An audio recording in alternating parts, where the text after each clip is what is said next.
Hello and good day. This is Bowles TV. It's BOLES .television. It's Bowles TV.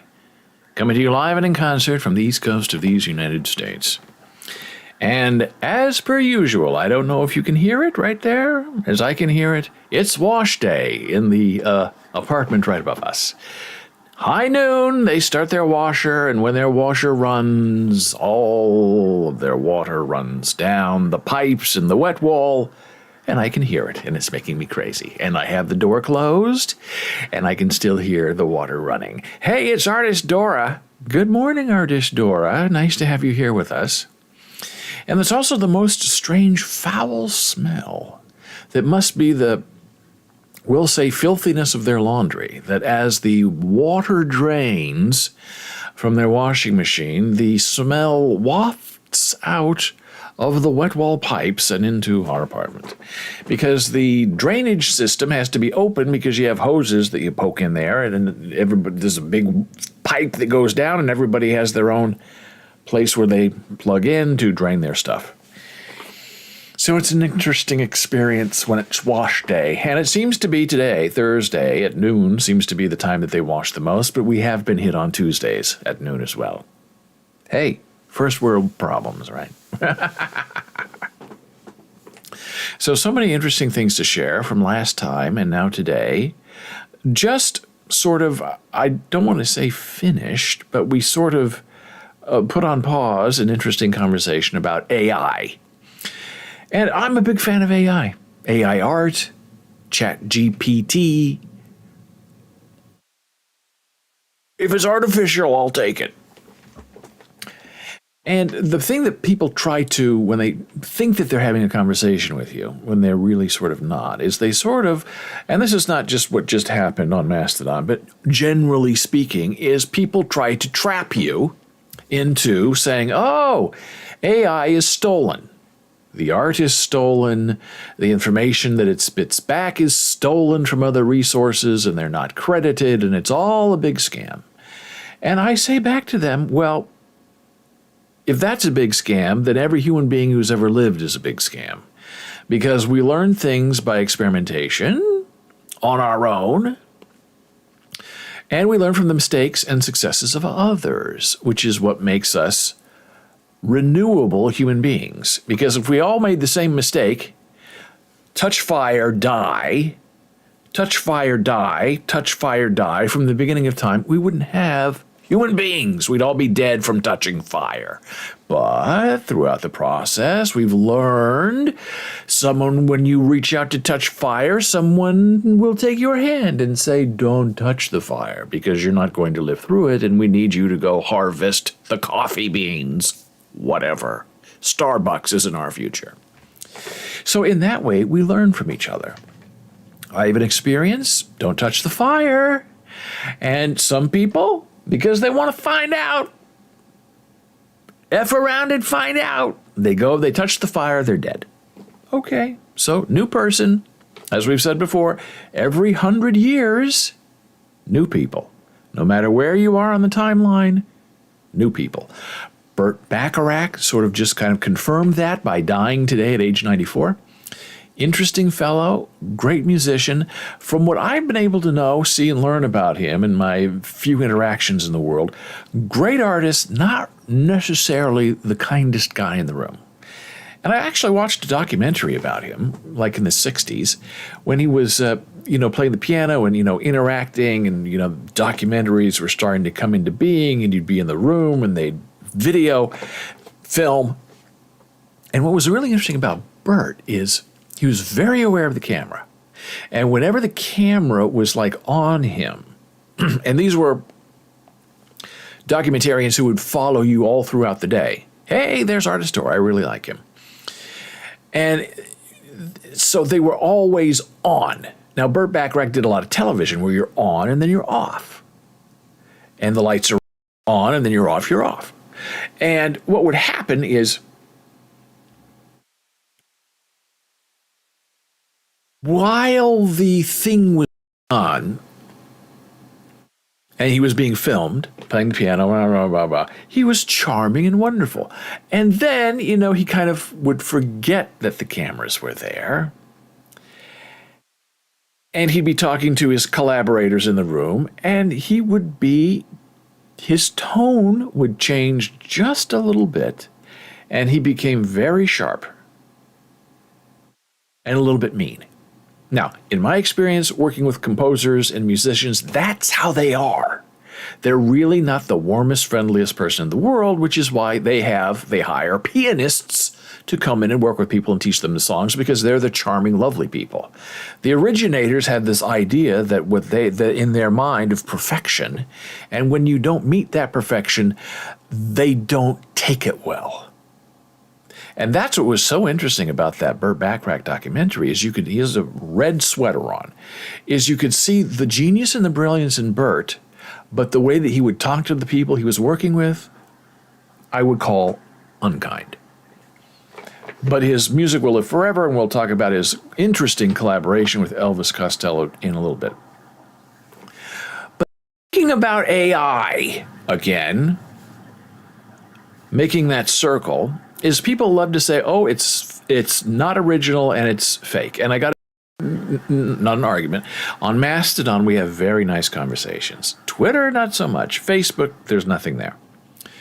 And on Mastodon, we were talking, and that this person was being very kind and polite, and I was trying to be kind and polite back, saying, this art is being stolen from other places, and it's unoriginal. And I always start those conversations by asking this question. And it's not meant to be a trap, but it is. Do you consider photography art? And most people, even though they know they're maybe getting trapped, will say, yes, of course, photography is art. And then the doors open. And you can have a little bit of a history lesson, because a lot of these people who say AI art is not art don't know the history of art. Not that I know, but I know a little bit. And when photography started, it was disparaged, looked down upon, exactly the same way AI art is. Well, that's not art. These portrait artists from 1890 would say, where the subject has to come in and sit, and the artist would paint them, and it would take days and months and years. This is the real art. And this photography that was starting in 1890, the portrait artist would say, well, that's not art. All these people are doing is looking into a viewfinder and snapping a button, and it's the mechanization of art. It's outrageous. That's not art. Photography, but not art. Well, the same kind of insults are being thrown at AI art now. And as I said to this woman online, well, me writing a prompt for an AI bot to then give me a result from the prompt that I give it is exactly the same process in 1890 and so on, where a photographer looks through a viewfinder and clicks a button. I write the prompt, I'm looking through a viewfinder, the bot gives me a return, clicking the button, and we have art. Well, the art's stolen from other places, and it's all put together, and now maybe that's true of some bots, but not all bots. I think a lot of the big bots try to be very responsible, and there's this big lawsuit against Stable Diffusion, which is absolutely ridiculous. It will be laughed out of court, because by the time this really gets into court, it will all have changed. And what the topic that they're talking about, whatever violation they think is there, is not going to be there anymore, because it will have moved on.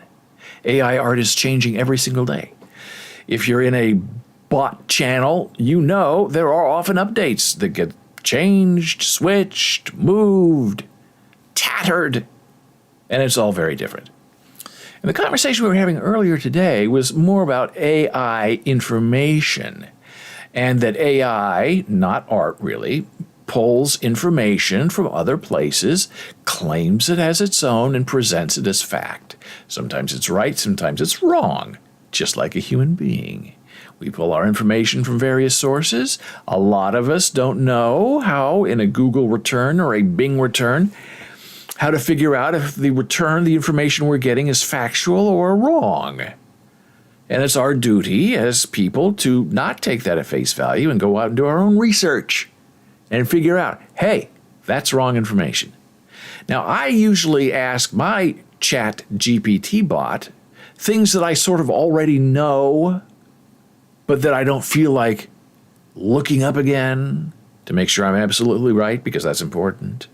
But I know the important bits that are important, so I ask ChatGPT and it gives me back a response that makes sense, that I know is right, and I don't mind sharing it. But if I'm wrong, I'm wrong. If ChatGPT is wrong, it's okay. That's what we do. We correct each other. We learn from each other's mistakes. Don't touch the fire. You're not going to be around tomorrow. Don't do it. Just like eating soap. I remember as a young child, I had a bar of soap in the bathtub, was going to eat it. My mother said, don't do that. And I ate it and I regretted it. But I learned and I remembered. So these AI arguments that it's all stolen, it's all put together, I say, yeah, and what is your argument? Because the next thing out of your mouth is, it's exactly what people do. They research, they hear things, they share things. This is some information that I have that I think is right. Is it right? I don't know, but I'm going to put it on the internet anyway and pretend it's real. We are no better than our AI bots. So that is where we sort of are. And as I said, we learn from each other. Aristotle said it's learning by imitation. And that doesn't mean that you always have to make that you learn everything from yourself, that you're just passive. You go out and you learn things on your own. Teach yourself how to roller skate. You teach yourself how to catch a ball, how to make fire. Other people have done it, but maybe they're not around and no one wants to help you figure it out. And you had to be a lot more self-sustaining when you're old like me, because when you're young, we didn't have Google. We didn't have the internet. We didn't have phones. We sort of had to figure it out on our own, or have a network of people, family, friends that you could trust and see if they would help you get information. And sometimes it was right, and a lot of times it was not right. And that's dangerous when you're talking about, birth control, how you behave during a job interview, all of these things we think we know, we learn from other people, and then we sort of have to experiment and find out on our own that maybe it's not exactly what the person is trying to say or think or do. It can be very dangerous. And something just messed up. I have to see if I can fix this on our Discord.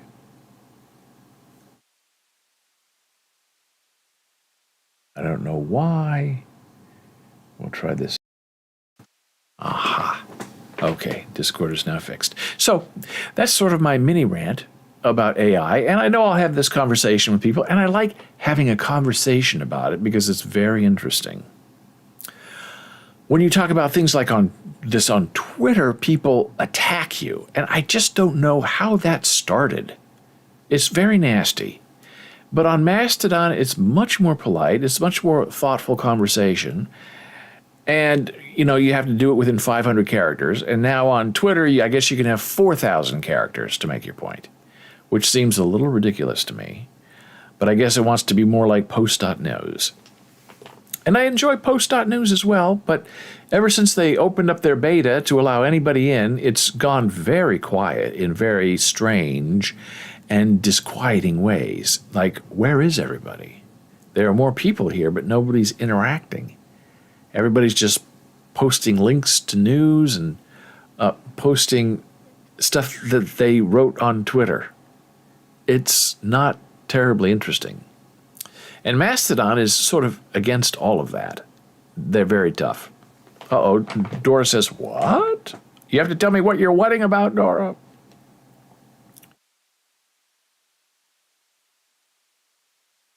And Mastodon does not like cross-posting. And it's not going to matter anyway because the API on Twitter is being pulled, and there are people on Mastodon who hate Twitter so much they have filters set up for twitter.com. So if there's anything anybody posts from Twitter, it automatically gets silenced on their feed because they don't want to hear about it. I do like that. I think that makes a lot of sense. Thor says the text count increased on Twitter. As I understand it, that happened yesterday. A lot of things happened yesterday on Twitter. There was a general app problem, but it now appears that you can write up to 4,000 characters on Twitter. So people are now going to be writing books to each other instead of short tweets, which just goes in the complete opposite direction of what a tweet is intended to be. And there are now rumors I'm seeing that if you don't pay for Twitter Blue, you are going to be limited to 20 tweets and retweets a day and 10 direct messages a day. And if you want to go back to the way it was, you have to pay Elon Musk a lot of money. And speaking of Elon Musk, I saw this right before we came online. Let me see if it's still here. Oh, did I miss it? Here it is. A quick review of the new API pricing. Now, see, here's the big mistake that Elon Musk is making. He thinks everybody loves Twitter and people can't live without Twitter. And my argument is people can barely tolerate Twitter, and they're always looking for a good reason to finally leave and get out of town and go to a place like Mastodon. But Elon doesn't think that. He thinks people are going to pay a lot of money to be able to talk to each other. And that's not going to happen. So there are a lot of bots that are weather bots, joke bots, dad bots that are fun, that people enjoy. And they're made by just regular people who use the open Twitter API to propagate their information. And it's been fun. And now Elon is saying, I'm charging you for that. You're going to have to pay $100 a month if you have a bot, if you want to access our API. And there are a lot of these regular people who are saying, well, I'm not doing that. I'm leaving.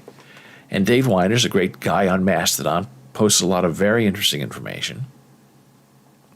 And this is what he shared today. And maybe it's a little hard to read, but I'll make it bigger here. This is from a regular developer who said, I did a quick review of Twitter's new API pricing policy. I can't spend a lot of time on it, given that I'm paddling as fast as I can to get a new drummer online that doesn't depend on Twitter logins. I believe that's his bot, drummer bot. But the first problem I see is that Twitter, apparently thinks that each developer has a single, just one app, which for me is very far from the truth. Heroku made the same mistake. They came up with what they felt was a fair price, assuming the developer made only one big app. The problem is, with a free product running for so many years, we made lots of really small apps, which is fun. Why build something huge when the idea is small? The cost of staying with Heroku would have been totally diseconomic when full servers that could run all of my apps for $10 a month. Why should I pay Heroku $500 for the same thing, even though I had to do a lot of work to dig out of the hole? Now with Twitter, I think I'll just bow out and let other people find out if this is workable or not. I'll leave my servers running, and if they stop working, we'll figure out what to do, if anything. None of the apps I've made that depend on Twitter are worth $100 a month to keep running. That's another story because the Twitter ecosystem for cool utilities was practically non-existent. All that energy from now on is clearly going to Mastodon, where there is no vendor who can turn the cart over At least not yet. Don't rule it out, it could happen. Hey, and Doris says, funny because at one point I had to remove text from my hashtag VSS365 post and add a few minutes later. I was able to add back without the error. I was seeing things I was posting with one eye open. Very interesting. And today's the last day for the API to be available. Now, all APIs were supposed to stay available and free until today. But last week, the API was pulled for MoveToDawn.org. Wonderful. It's a service that goes into your Twitter account, finds all of your followers and people you follow, and then automatically allows you to follow them on your Mastodon account. It was slick. We've talked about it here in the past. It was slick. It was fast. It was beautiful. I couldn't believe it was left on to run as long as it ran. And then I guess Elon finally found out and cut that off last week. The day he announced you had until the 9th, I think it was on the 2nd, was the day he cut off MoveToDawn. And I had, at that time, 47,000 followers on Twitter. And when I ran that, I think I got back 400. Yeah, not great, right? And so now there's Fediverse and another one, Debirdify, that were still running as of yesterday, the day before, but they only work if the person you are following on Twitter has been smart enough and prescient enough to put their Mastodon email address, the full email address, in their Twitter bio. That's the only way to know that it's there and verifiable. And there was a time, Debirdify didn't work for Dora.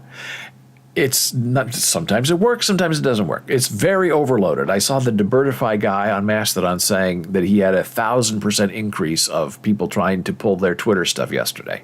So maybe it calmed down, maybe it's already been turned off, I don't know.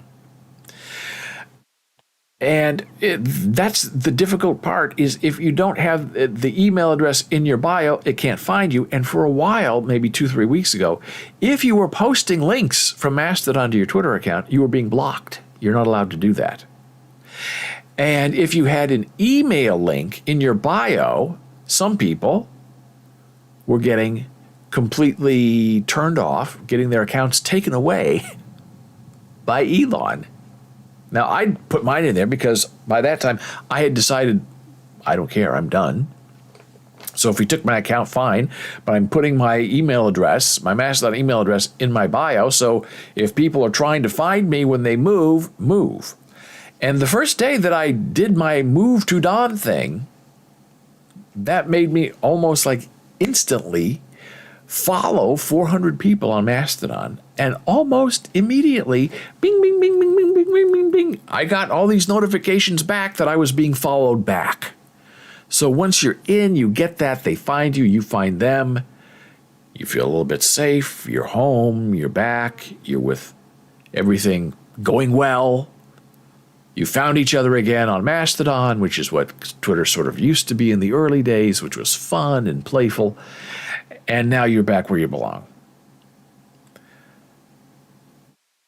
And in the dev area, the developer area for Mastodon on the Discord server, which you have to pay $1 a month at least to get in and look around, they have been actively saying, look, we have all these Twitter bots that are going to be turned off on February 9th. We need to go to those Twitter bot developers and say, look, here's how you make your bot work on Mastodon. We've done all the work for you. Really, all you have to do is change the API key from Twitter to Mastodon, and you can keep your service running, and people will follow you again, and the world will be right.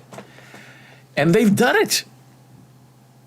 They're actively recruiting these Twitter app developers to try to get them on Mastodon, which is very smart and very wonderful. So this is API doomsday today. People are saying there's going to be another big zhink influx of Twitter people when they realize that all the fun has been taken away. Not many of Dora's followers had the mark. Yeah. People have to get ahead of this, which is why there are a lot of people who were on Twitter and Elon was misbehaving in November, and they went and created a Mastodon account, and then they thought, well, the madman will get better. I have a backup account for Mastodon, and then I'll go back to Twitter and just stay as long as I can, which was sort of my idea for a while. And then I sort of realized it's not going to get any better. And super agent Matt Wagner, who has represented me as a book agent for 30 years, he kind of said the same thing. Over the weekend, he got on Mastodon and said, look, this is my backup if Twitter burns, so I'm here. And I'm thinking, Matt, it's already burning. It's on fire. Get out while you still can. Don't touch the fire. But it'll happen because people are not going to be paying Elon. And a lot of these developers who are sort of liberal thinkers are saying, look, I could have, my Twitter friends who like my app, have them pay for API access, $100 a month, and keep going. But they say, but if I did that, I would be paying Elon $100 of blood money a month. And I'm not going to do it. And I think that's the right answer. Why do that? Why get in trouble? Don't do it. Don't give them a chance. So this is all getting very interesting. And there's not a lot of wiggle room for success. I think Elon is going to have a big problem, and there has to be some big reason why he's tanking Twitter. But what I don't understand, it's very easy to tank Twitter. He doesn't have to go through all of this self-embarrassment. Just hire somebody, tell them to sort of, degrade things, close the place down, and move on. But he's there, interacting every day on Twitter and making a bigger and bigger fool of himself. Doesn't make any sense. I don't understand it. So what else is in the news? So we talked about Burt Bacharach. Here is Burt. And I also saw another thing, maybe a year ago. They were visiting homes of the celebrities, and Burt had this really, really beautiful home in California. And at that time, he was very old. I think they said he was 91. And he died today at 94. And he was very frail, very skinny, could barely play the piano. And he would said, I live here alone. I have someone who comes in, cooks and cleans for me, but that's it. I'm just sitting here. And he was dressed beautiful. The house was gorgeous. And you just couldn't help feel he's very lonely. As I said on Matt a couple of days ago, Philip Roth, the great American novelist, said that aging is an annihilation. There's nothing graceful about growing old. It just eats you alive. Now, one of the most interesting collaborations, other than Dionne Warwick and other people that Burt worked with, was Elvis Costello. And you would think, Burt Bacharach, Elvis Costello, I don't think that's a good mix. Well, they made an album together. And I used to play this album all day long on repeat because it's absolutely beautiful. Burt is playing the piano. Elvis is doing the singing. And it's fabulous. Painted from Memory is the name of the album. These are some of the songs, Painted from Memory. This is what the album looks like. Collaboration between Elvis Costello in 1998. The collaboration commenced with God Give Me Strength, a commission, 1996 film, Grace of My Heart. And apparently pleased with the results, the pair expanded the project to this full album, Elvis and Bert. The first for Costello after an absence of 2 years, and for Burt Bacharach, an absence of 21 years. Lyrics and music are co-credited to both of them.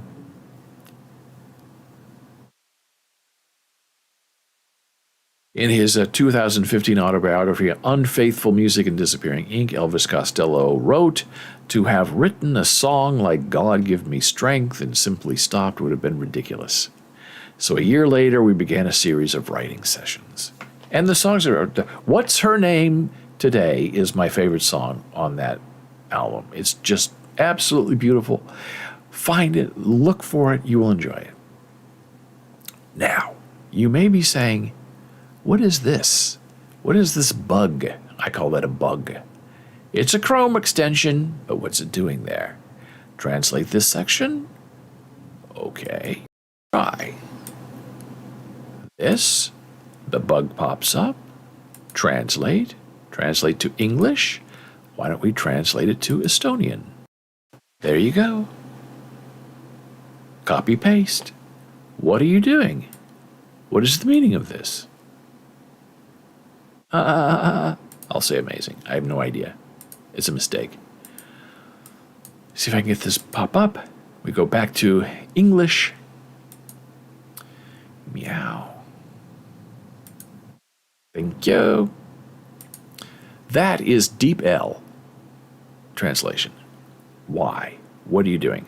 Well, our good old young friend Dora made a very good observation yesterday. She said, why do we not get translation in the web view of your Mastodon instance on bowls.xyz, which you were invited to join today? And I didn't know, because I knew Ivory and Ice Cubes and other apps have little translation buttons. And Ivory is very slick. It uses DeepL. You click that and the words on your screen change into the translation. It's very well done. On Ivory, which is young and unfinished, you find the translate button, and then it takes you out of the app and to Google Translate, and then the first page is the language you don't understand, and then below it is the translation, and then you have to, I guess, close the browser and go back to. It's a big mess. And like Dora, I've been, I use the web version. I've been reading and looking around, and there are things in German, because Mastodon is a born in Germany product. So there are a lot of Eastern Europeans there, Italian, Estonian, and hey, I don't understand the language. And I don't know why I can't translate it on the web. So we contacted Hugo at our Masto host. He said, hey, we can add translation, which I didn't know. All you have to do is go to DeepL, which is what we did, sign up, and if you're translating 500,000 characters or fewer a month, it's free.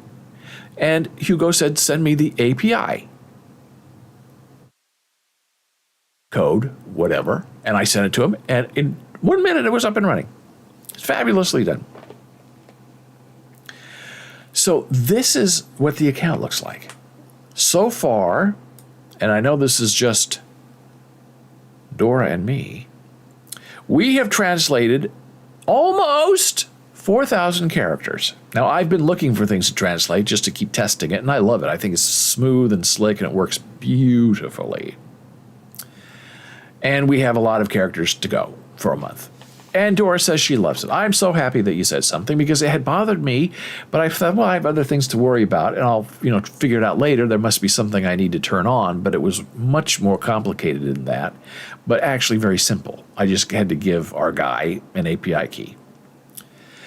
But the thing that I noticed, and I've asked about, is why doesn't the Mastodon software translate biographies? It translates posts, but not biographies.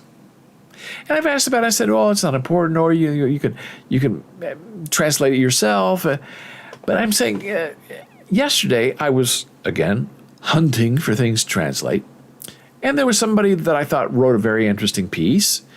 And their name and, their little parenthesis was not in English, but their post was in English. So I went to their account, and all of their posts were in English.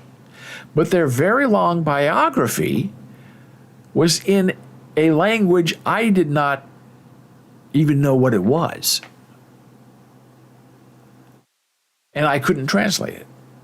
There's no translate button in Mastodon to translate the biography, which doesn't make any sense to me. And I think that's a little bit dangerous because when people like my stuff or I interact with them, I try to go follow them, and sometimes they follow back and sometimes they don't, which is very weird to me. But I'll follow them. Hey, Doris says, I know. I mean, they could be saying, I am a cannibal. Exactly. That's the point I made this morning. I said, they could be saying, terrible, cruel, fascist things. I believe in all these terrible things. And here are all of my, favorite posts that I've posted, which are all about sunshine and, cats. So it's very dangerous to follow somebody if you don't understand what their bio is saying. And I know I can go out and use Google Translate and translate it, but I don't want to. So I just don't follow. And Dora says, Cannibal, please follow me. Exactly.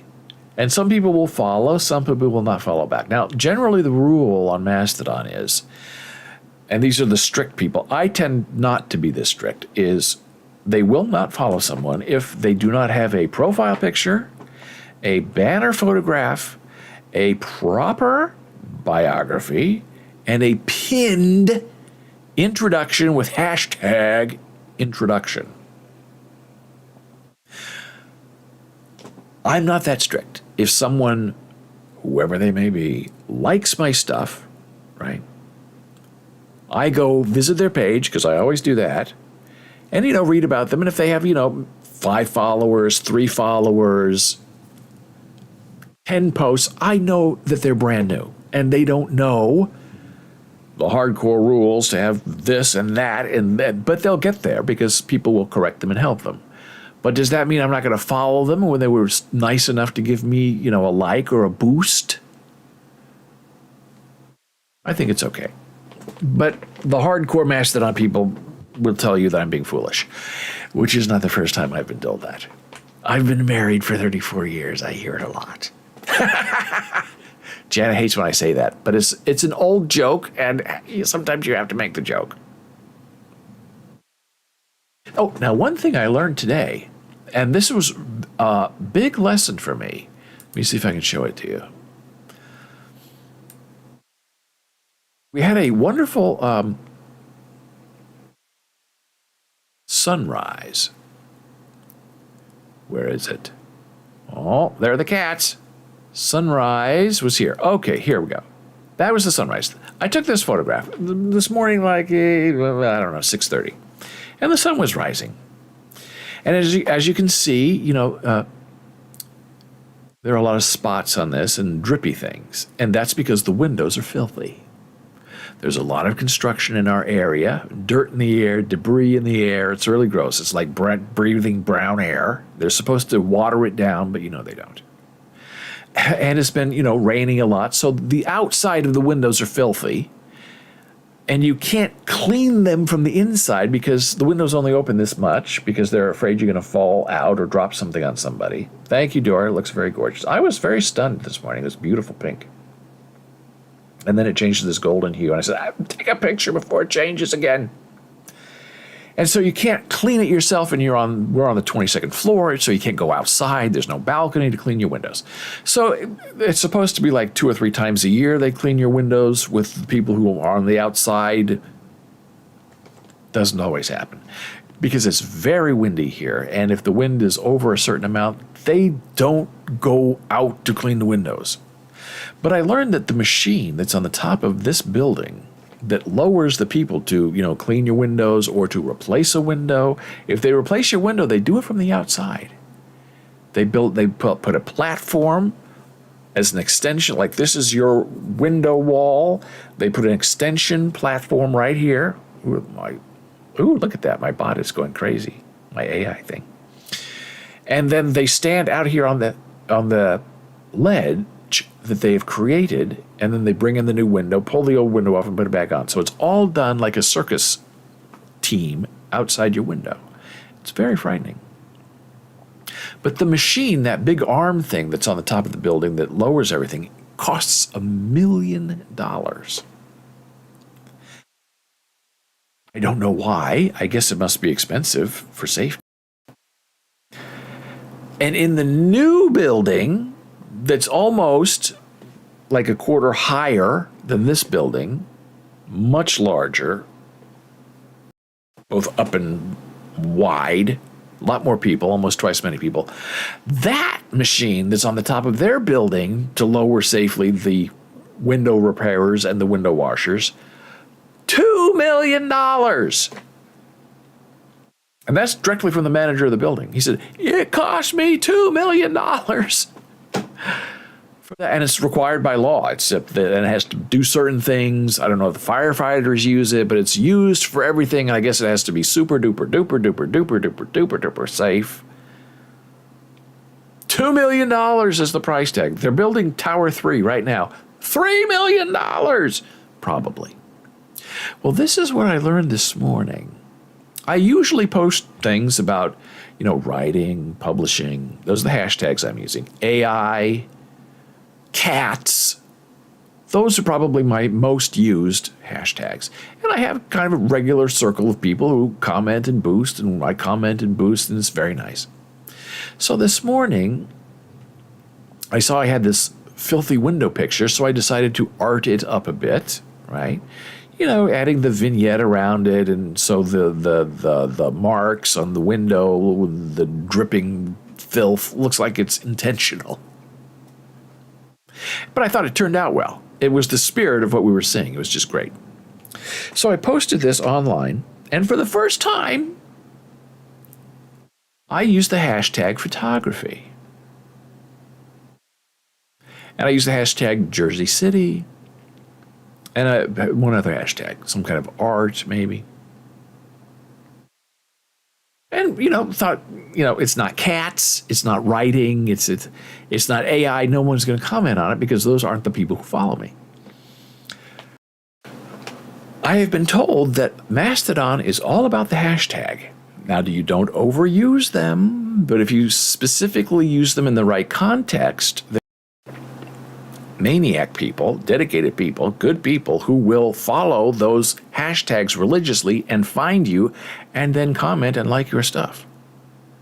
And by 7 a.m. this morning, I had bing, bing, bing, bing, bing, bing, bing, bing, bing, 20, 25 new likes, boosts, followers. And I said, what's going on? My cats don't do that well. Is this over a sunrise? Come on now. Jersey City's not that popular. And then, I looked at the people who were following me and liking me, and everything that they were posting was all photography stuff. So I thought, oh my God, that's the secret. If you want to be well known, if you want to get more people, find a photograph or two that's genuine and looks good, and you'll find a whole new realm of people on Mastodon. So that was a very important lesson to me. And I had been told that hashtags are very important, and then I proved it to myself, don't touch the fire, by doing the right thing. Artist Dora has tons, exactly. And I think you can even put up short videos on Mastodon. I've not tried that yet. I mean, like, you can directly upload a video and it will play like a video. I've seen people do that. Or you can link a video, link YouTube, link my podcast, and it shows up as not just a dead link, but as an actual embed is what they call it. It's very nice. So yes, so Dora has her own artwork. She has videos. She has photographs. She has photographs of cookies. Now imagine that. Hashtag air fryer, hashtag New York, hashtag cookie, hashtag Dora. She'll have 1 million people by the end of the day. Probably. Now, we were talking about AI bots, and I have two things I have to do today. One of them, oh, there's Dora. Videos. Can you post photo and video cookies? As I understand it, you can click upload on a video. I don't know if there's a limit to it or not. There probably is, but I don't know what it is. I should know, but I don't know. I'll have to find out. But as I remember, the few videos I've seen from Dora are not very long, so it's not going to be a problem. It's not like you're putting up an hour. So I have two projects I have to finish today. One of them is writing an article, and Jeremiah wept for Bowles Blogs. And the art now, from now on, all of my art is self-generated by my AI bot. I ask and it delivers. Yeah? Cool. Very happy. Then I have to post an article in Bowles Bells, and it's all about grip strength, which we were going to talk about today, but we've sort of run out of time. And so I tell my AI bot, now this morning I learned my AI bot does not know what a pipe cleaner is, so it delivered to me yarn cats instead of pipe cleaner cats. And people are telling me, oh, it's fine, they're still cute. That's not the point. I wanted pipe cleaner cats. I don't want yarn cats. But I try not to be too upset online. So I have been trying since last night to get my AI bot to give me something very simple. A hand grasping a kettlebell. Now, as you know, as a fan of this show and of AI bots everywhere, there is no such thing right now as a perfect hand. Because AI bots, as is explained to me, don't know how to count. You say, I want 7 apples, they don't know what it means. You say you want 13 cents, they don't know what that means. So they, give you something, but it's not anything close to what you want. So if you ask for a hand, you're going to get a hand with 6, 7 fingers on it. And they're going to be weird looking. Which is okay if you're going for that look, but otherwise it looks really weird, as I'm going to show you in a moment. And it doesn't do elbows well. Now, you can keep rolling and re-rolling and trying to fine-tune, and maybe eventually you'll get a hand that looks okay. Like a horse, a running horse where 4 legs have to be off the ground at the same time. You're going to get 6 legs. You're going to get an invisible hoof. It's very dismaying. But with every iteration and increase in capacity and knowledge of the bot, it gets a little bit better. So here's what I have. If I can find this. Now, where did I put it? Aha. So this is my web interface for Midjourney Bot. And these are the examples I'm getting back of a hand gripping a kettlebell, because the story is going to be about grip strength and aging. Okay, that's all I'm looking for, is a hand on a kettlebell. Now, I could go into the living room, pick up a kettlebell, and take a photograph. But I'm not going to do that. I want my AI bot to do it. Maybe I should say a hand made of pipe cleaners grabbing a yarn kettlebell, and I would get better results. But this, as you can see, is just really, weird. And it comes to a point where you just start laughing until you're like on a deadline and you want to finish your article and it's like, I'm not getting anything back that I can even begin to use. So then you think, well, maybe I can get weird and say, oh, look at all these, crazy knuckles. We have 20 knuckles on one hand. I mean, this would frighten small children. How many fingers are there? I can't even count how many fingers there are. And it's a giant hand and a little tiny kettlebell. But if you look beyond that, the composition and the bokeh, where the kettlebell's here in focus and what's behind it is out of focus, is very beautiful. The composition is lovely. It's just the facts of what I'm looking for is wrong. This is not usable, but it's closer. But that's not how you grip a kettlebell. This is not how you grip a kettlebell either. This one is sort of close. Possibly usable. And these are the 4 grids. So when you run a prompt, you get 4 images back. You can say, okay, give me larger sizes of 1, 3, and 2.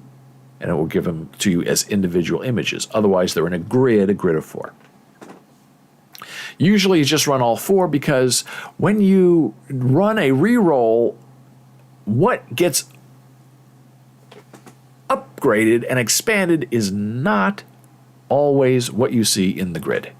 So that's why you never know. So just update them all. See, the weird finger here, you just know that's not going to work out. The knuckles here are wrong. A hand holding a kettlebell, nobody asked for that. This one is the first thing you do. You have a baby, count the hands and toes. You're doing with AI art, first thing you do is you count the fingers. 1, 2, 3, 4 fingers, and then we'll call that a thumb. That's not terrible. Now this one, you have 1 thumb, which is very good looking, and 1, 2, 3, 4, 5 fingers. So not really usable unless you're going for weird. This again, I don't even know what that is. And a broken wrist. That's what it looks like. Doesn't make any sense. This is not even gripping the kettlebell. Here we go again. Not bad. Interesting. I like the body. Let's count the fingers. 1, 2, 3, 4. 4 fingers. And then something here. That's not how a thumb works. And that's not how you grab a kettlebell. So I would say that's 5 fingers. This, 1, 2, 3 fingers and a thumb.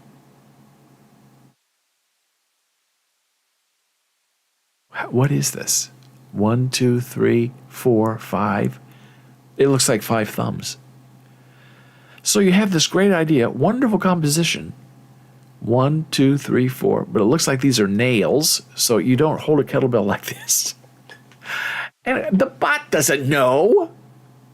I have to help it more. But sometimes I just like seeing what's going to happen.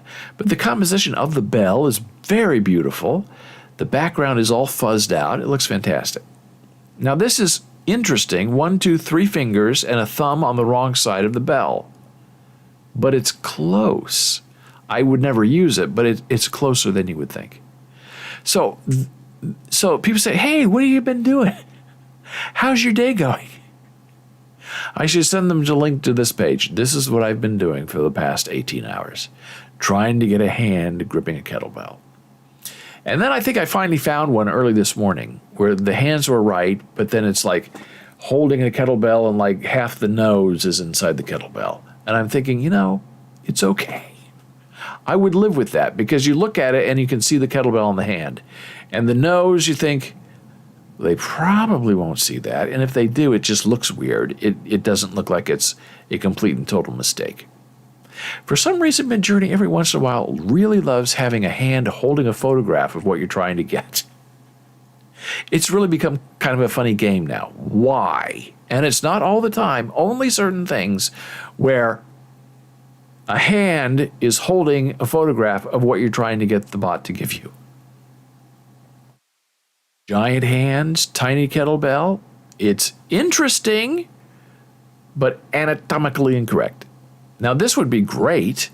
No body, just a hand, right? Very thing-ish from the Addams Family. but the thumb is on the wrong side of the hand. So the fight isn't over. It continues. This is not bad. The kettlebell is in the wrong place and it's not in the actual grip of his hand. So, again, trouble. Not great. Again, holding a picture of a kettlebell. I don't know why. So that's the fun we've had so far today. It's been an interesting morning. We've learned a lot. We've cried a lot. We've laughed a lot. We've loved a lot. And we have more things to talk about, but we're now out of time. I thank you so much for being here. You know where to find me. You can go right now, bowls.xyz. It's our new Mastodon instance. Some people say server, some people say interest, some people say place. Whatever it is, there we are, and you will find us. Bye, Dora. Have fun. Thank you so much for all the help and the anticipation, the appreciation that you bring to living a daily life. And I will see you very soon. Take care and be well. Bye.